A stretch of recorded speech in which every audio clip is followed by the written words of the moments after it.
तीन ही तो है। राजा राम हम सब के महाराज है।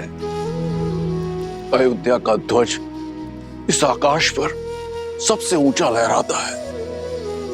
और उस समय राजा राम ने अपने सिंहासन पर बैठकर जो निर्णय हमें सुनाया, उसका सम्मान करना, उसका पालन करना मेरा कर्तव्य था। किंतु मेरा मन उस निर्णय को मानने के लिए सच नहीं था। और तभी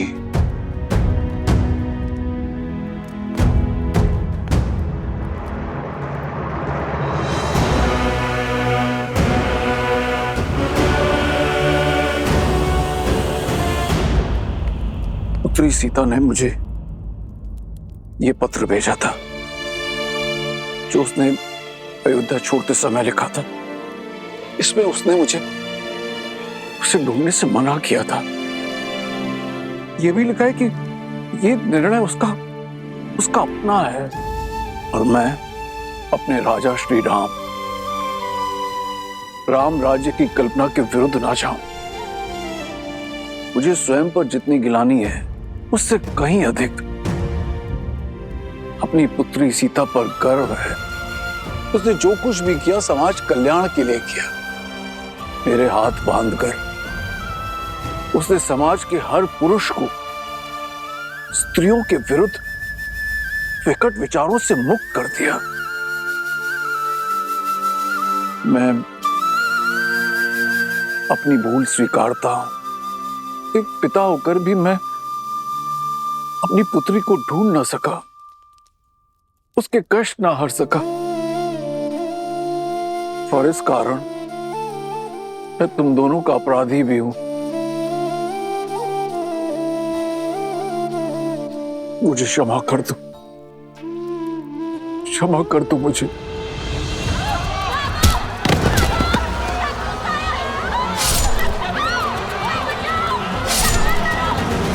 क्षमा कर दो मुझे। नहीं महाराज, आप हमसे क्षमा मत मांगो। आप हमसे बड़े हैं। बड़ा उसमें भी बड़प्पन तो नहीं दिखा पाया ना। यदि मैंने अपनी पुत्री को ढूंढने का प्रयत्न किया होता तो मुझे ये तो ज्ञात होता कि मेरे दो नाती और भी हैं।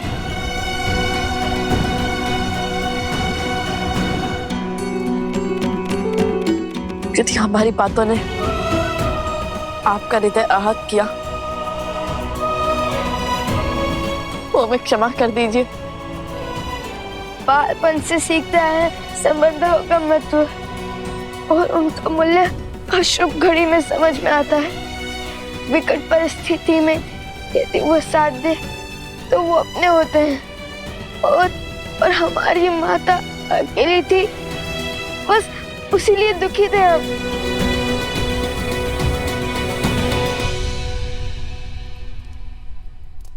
आंसू पोछिए नाना श्री।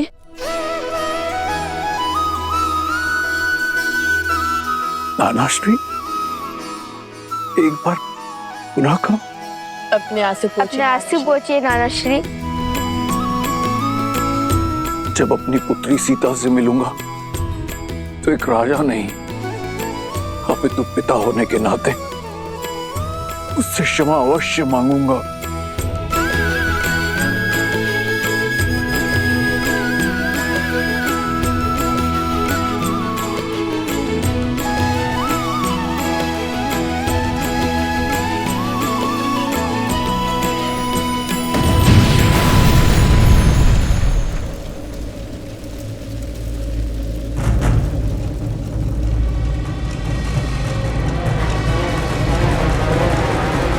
राम और सीता के पुत्र अयोध्या के लवकुश कहाँ है?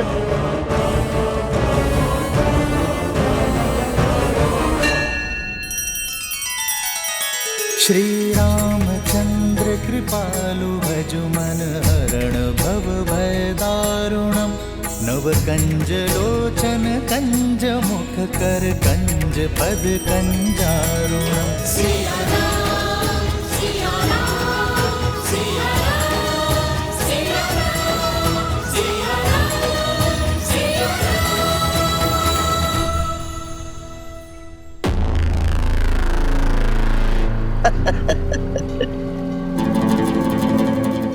कहने को श्री राम की परछाई, श्री राम,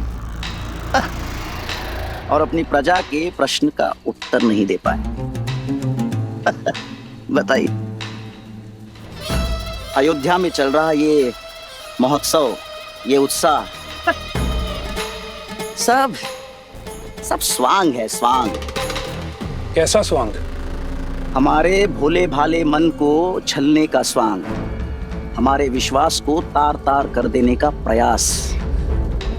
हम भी कितने मूर्ख हैं, नहीं? अच्छा, एक बात बताओ, सबसे पहले क्या हुआ? सबसे पहले वो दोनों लव और कुश यहाँ आए और रामायण के कुछ दोहे, कुछ श्लोक और कुछ गीत गाकर सबका मन मोह लिया।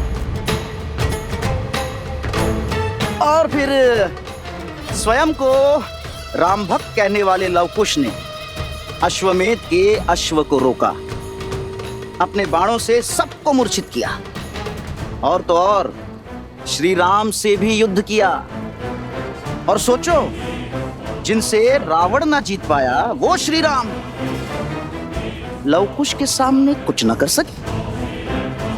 और फिर श्री राम ने अपने ही शत्रुओं को यहाँ यज्ञ में आमंत्रित किया। आपको महारानी सीता के दर्शन करने हैं ना, आइए यज्ञ स्थल पर।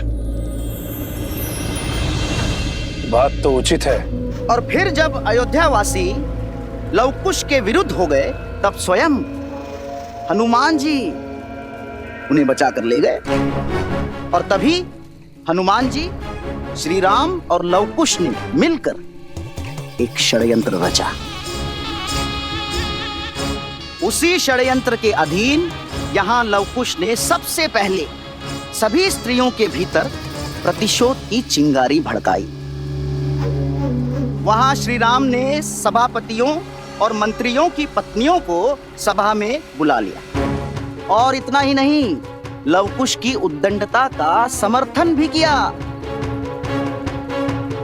और फिर लवकुश ने प्रजा के भावों के साथ खेलकर रामायण के स्थान पर सीतायन का गान आरंभ कर दिया।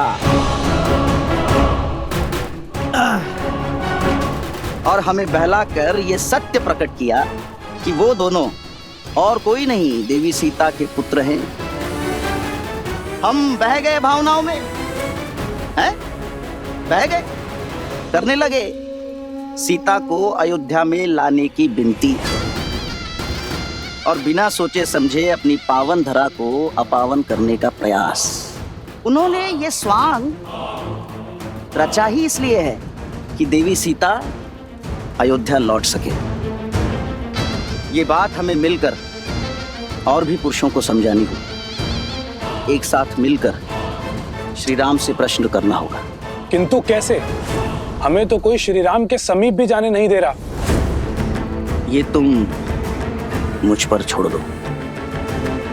उचित समय पे और उचित स्थान पर अयोध्या पुनः सिया राम से अवश्य प्रश्न करेगी।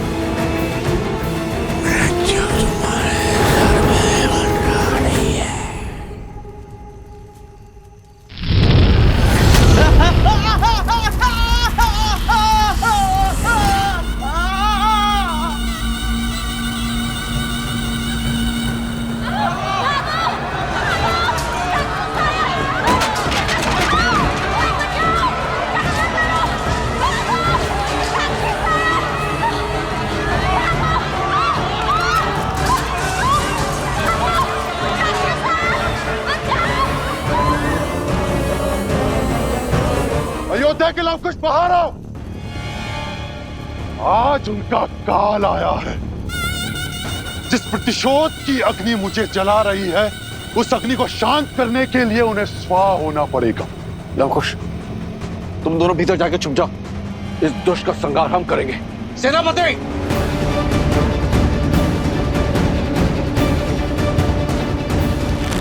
नहीं नाना श्री,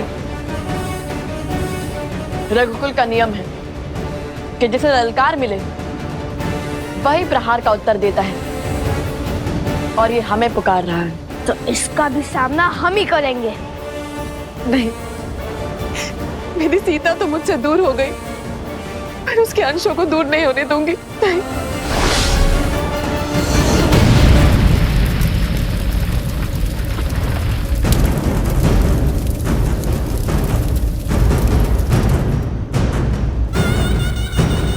तुम सब मेरे साथ कक्ष में चलो, चलो। नहीं नानी माँ, आप भूल गई, हम सिया के और रघुकुल के राम के पुत्र हैं। हमें कुछ नहीं हो सकता। ये हमारा एक रघुवंशी का वचन है कि हम सुरक्षित लौटेंगे, और वो भी उस असुर का सर्वनाश करके।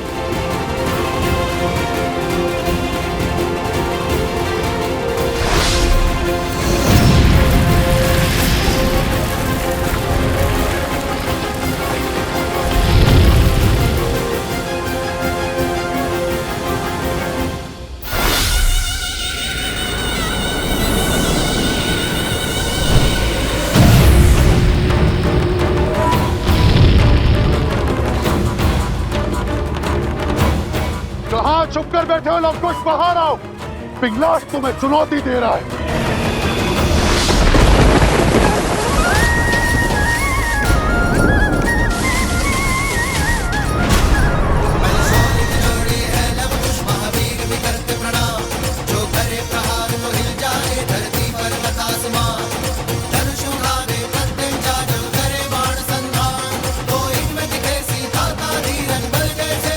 लवकुश तुम्हारे समक्ष है, हम पर प्रहार करो।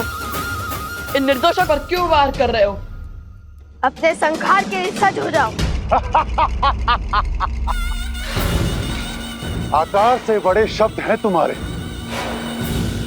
आज वर्षों से जल रही मेरी प्रतिशोध की अग्नि शांत होगी, शीघ्र ही ज्ञात होगा तुम्हें। आक्रमण! तुम दोनों के अंत के बाद तुम्हारे रक्तपान से होगी मेरी अग्नि शांत।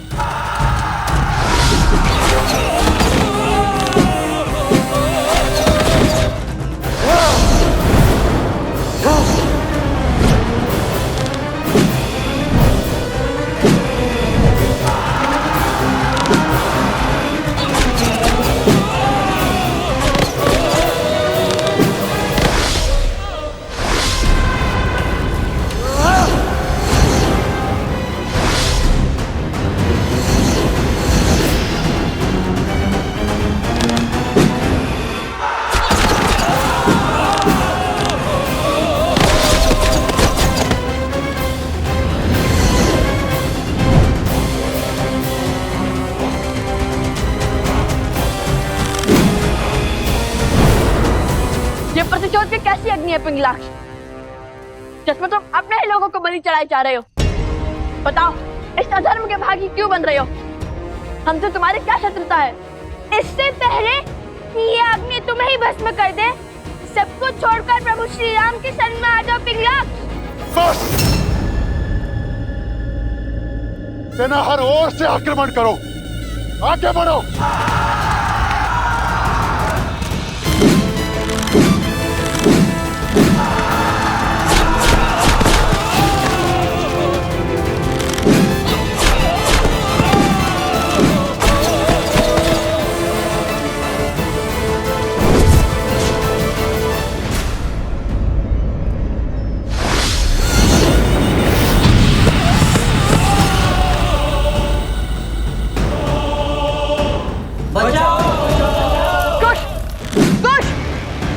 तुम जाकर उन्हें बचाओ, मैं इन असुरों का सामना करता हूँ। जाओ, जल्दी जाओ।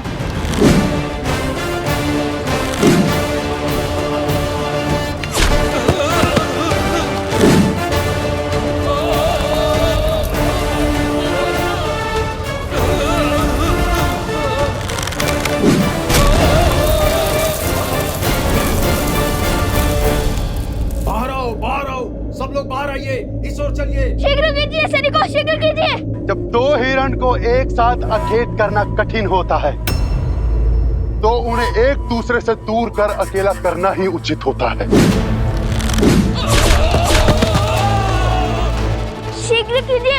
लोग सुरक्षित तो है ना? जाइए जाइए।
जनको मिथिलाधीशः सधर्मात्मा महेश्वरः ज्ञानी च तपसा युक्तो धीरः शौर्यसमन्वितः।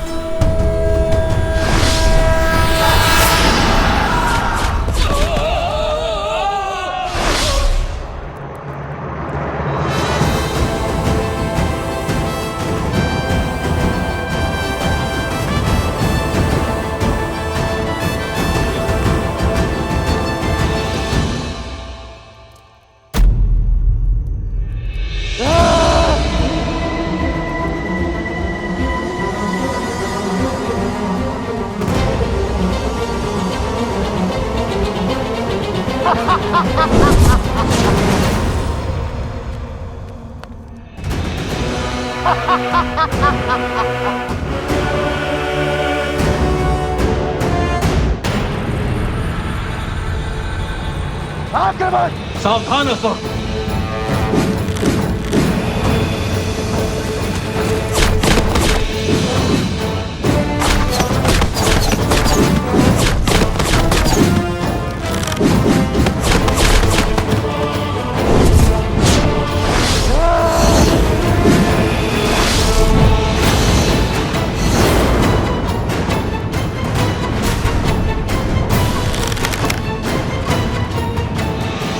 जलास्त्र।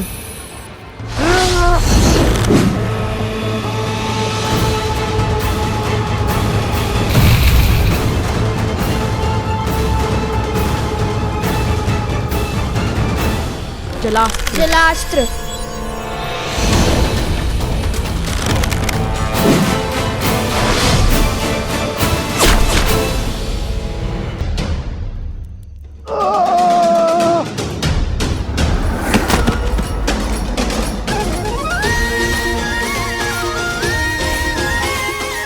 सियाराम के लव कुश से टकराने चले थे। चख लिया ना पराजय का स्वाद।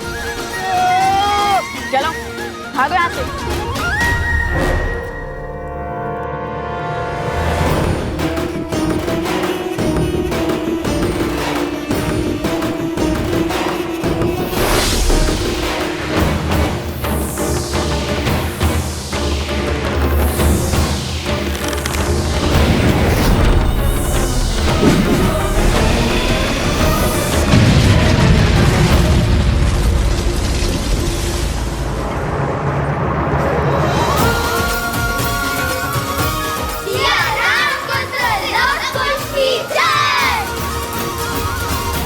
कौन था ये?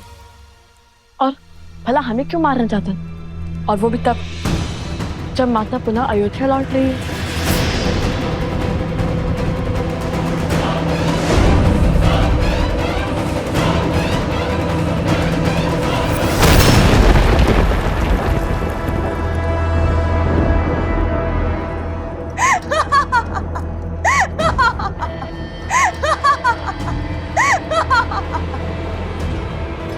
मेरा सेवक तुम्हारा अंत नहीं कर पाया तो क्या हुआ?